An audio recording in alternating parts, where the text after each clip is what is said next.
The following episode of Cupquakes may not be suitable for all audiences. Content warnings can be found in the description below. Thank you. Something that people don't take into account during their fitness journeys is how easy it is to fall into bad eating habits. And by that, I mean eating disorders. So let's talk about that. Whether it's leg day, cheat day, or any day, I'm Adriana, and you're listening to Cupquakes. Let's face it, life is hard. And adding exercise makes it even harder. Not only that, you have mental health struggles, food challenges, and literally everything else to worry about. So here on Cupquakes, we talk about it all. This is somewhat an uncomfortable topic for many people. I do understand that. Eating disorders are hard. Let's be real. It's never fun. It's a very dangerous game to play. For many people, you have binge eating disorders. For other people, you have anorexia, bulimia, other things on the scale.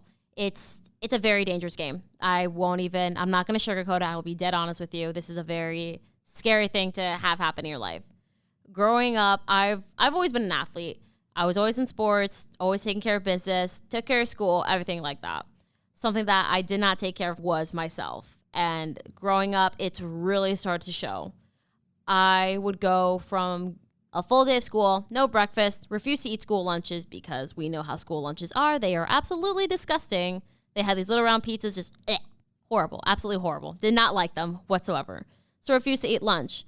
Would go to, give example, soccer practice right after school for the school team to then do a 2-hour practice there, drive over a half hour across town to go to another soccer practice for another 2 or 3 hours, to then come home and have my dinner be my first and only meal of the day.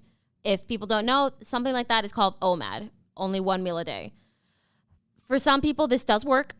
I'm not going to recommend it for everybody because it is not for everybody. For me, it's not for me. I've gone to a point where I'm able to start not eating fuller meals throughout the day, but start, having more snacks here and there just to keep my blood sugar high. Because if not, I will be the meanest person in the world. I will make you cry. I have no doubt in saying that.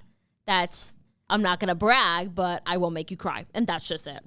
So eating disorders are not fun. That's just one small concern on this big, big scale. Something else I need to take into account too is your mental health while you have eating disorders. For me, I was not mentally healthy. I did not realize this was such a severe issue until my sophomore year of high school, where I had gone days without eating just because of how mentally unwell I was. I'll be open about that and say that. It got to the point where, my health teacher for my class, because everyone had to do health education. Let's go be healthy. But one video stuck with me, and that's what made me change a lot of things or want to start seeing changes. I was not eating, refused to eat, and it was this video about these two sisters, very restrictive eating, just very unwell, and something that just kind of clicked, and all the warnings that my friends had given me beforehand, all those concerns, it really started connecting. I remember distinctly going in front of the mirror and just looking and seeing how much smaller I got. I'm a thicker girl, won't lie. I'm not that tall. I'm not big, but Shadi's got a little meat on her bones. She a little thick. For someone who typically stands at a healthy 135, 140 range, my weight had dropped to 105 out of just refusing to eat. I wasn't able to exercise at that moment because I had an injury from soccer, and that's where a lot of my issues tied into as well. Because of the fact that I felt I couldn't eat, I couldn't work out, I couldn't burn calories, I was going to really set myself back. And so in response, I stopped eating, and it cycled through very badly. Why am I talking about this? So this past weekend, I went to Brown County State Park. Beautiful park reserve. So many hiking trails. The sights were beautiful. It was astonishing to see. Definitely recommend that for anyone that's interested in nature life. Reason this ties in is because there was set hours for food there. And also there wasn't exactly a gym at the hotel. It's more you hike, and that's where your exercise comes from. For someone that is a power lifter right now, or, really focuses on powerlifting, walking, cardio, hiking. No. We are not friends. Let me tell y'all, going down that hill, struggling, was the worst feeling in the world. You're looking around and everyone's just, la, la, la. It's all wonderful. Happy days. And you're here crawling on the floor. Kind of want to die. It's fine. But so that doing exercise that you're not used to, that you can't really count exactly how many calories you burn if you're very restrictive on that, that's one thing that starts to get into your head. Keep that in mind as we go to this next part. You're at a hotel and they offer breakfast, lunch, dinner, whatever it may be, but it's not food that it fits within your original fitness plan. It's instead of foods such as like yogurt or what else is healthy? Fruit, things like that. It's more these higher caloric foods such as like cinnamon buns and muffins and, big bowls of cereal, waffles, pancakes. I'm not saying that's not good because I'll be the first to say, yo, give me that. I love food. I will not shy away from that. Food is my best friend. But at the same time, it's not fitting your fitness goals. So what do? Do you just not eat and then just go the whole time without eating? Do you eat it and then just hyperfixate on it? I did a little bit of both. I won't lie. There was at some points one day I just had really restrictive eating, refused to eat anything versus, looking at the plate and saying, oh, I can eat a little more today. I'll be fine, or I'll burn this off. But you're in that back and forth category game. It's yes, no, it's okay, it's not okay, it's good for me, it's bad for me. Everything just comes up into a big mess. You're there, deciding what to eat, trying to calculate what your workouts look like. And it's just, everything gets thrown out of whack. It gets worse, especially for me, when you get back. When you come back home that first day, let's all be real. No one puts their stuff away that first day. That luggage, all those bags, it stays on the corner of your room. You don't look at it. You need a pair of pants. It's not those ones in the luggage. Those will stay in there for about a week until you even think, hey, let's start taking care of that. Not taking care of that automatically, I understand, but it does have to get taken care of very quickly because you do fall into that habit of then starting to neglect yourself a little bit. Instead of cleaning up your space, it gets a little messier. Something else that I have to take into account, for me personally, was going back to the gym and finding my workout routine and finding my eating routine. Because I was coming from a nice little place where I could eat whatever I wanted and hope that it was fine, to then come back to the reality of, ooh, these jeans are a little tighter today. Ooh, this food isn't feeling good right now. I don't feel good. I feel lethargic. I feel something I would say, I feel yucky. I don't feel good. I feel yucky. I get fussy. I get moody. I get mean. I don't like it when I don't feel good. And that really sticks with you.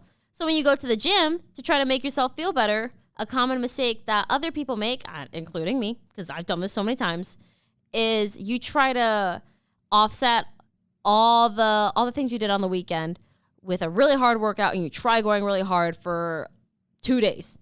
It does not get better over 2 days. While it may help, you're going to feel horrible jumping in headstrong all at once just because your body's still trying to recover and get back from being on vacation mode. To go from relaxation vacation to full throttle, full energy, like the Energizer Bunny, it doesn't work. It does not work that way. You got to ease into it more. You got to calm down. Instead of doing something at 80, 90% for that first week, maybe adjust it to 60, 75% and work your way up.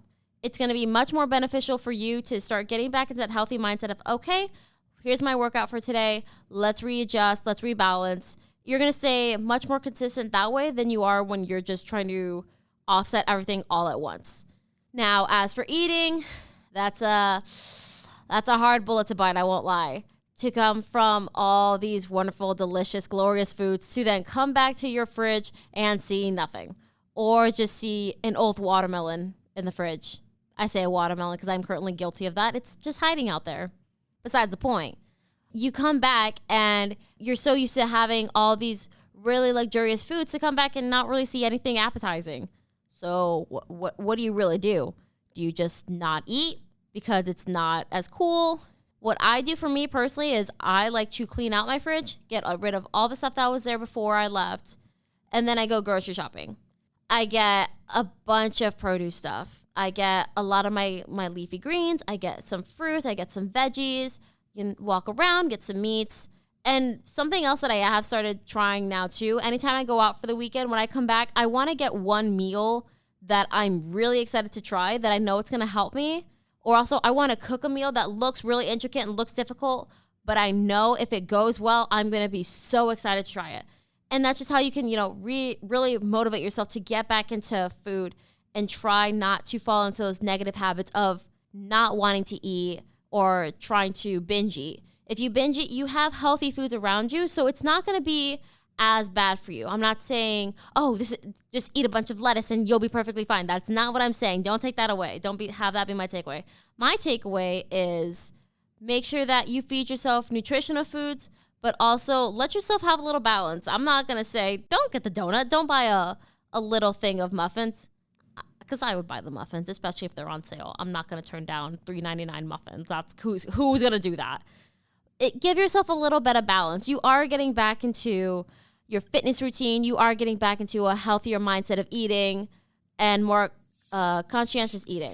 So you're getting back to that. So give yourself a little leeway.